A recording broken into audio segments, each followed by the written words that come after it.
So what I'm going to tell you is not utopian, it's not crazy, it is real. For a start, healthcare must be a right of all people, workers and retirees.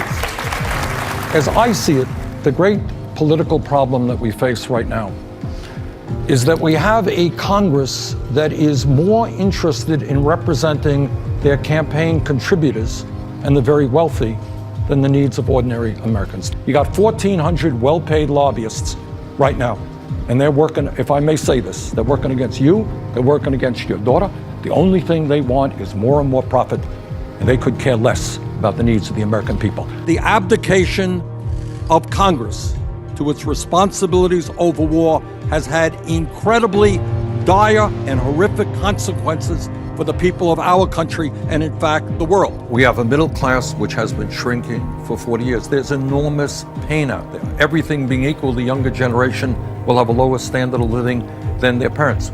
We have a climate change situation which is threatening the entire planet. You got 3 people in America who own more wealth than the bottom half. I think there is a hunger in this country for kind of an understanding of why we are, where we are, and how we go forward in a more positive way. We have got to combat institutional racism and sexism and homophobia in every way that we can. We can't give Trump an inch on that. But on the other hand, whether you're a white working class guy in Kansas or a young African American in Brooklyn, New York, you know what? You want wages that you can live on.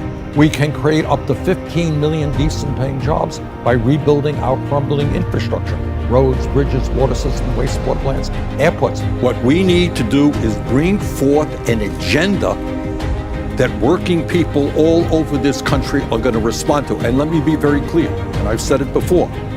In 2016, it's not that Trump won, it's the Democrats lost. Raising the minimum wage to $15 an hour. Oh, Bernie, you're nuts. We can't do that.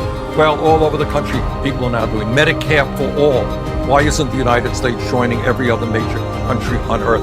Making marijuana legal or decriminalizing marijuana. Making public colleges and universities tuition free. All of those ideas, which a few years ago seemed very radical, are now kind of mainstream.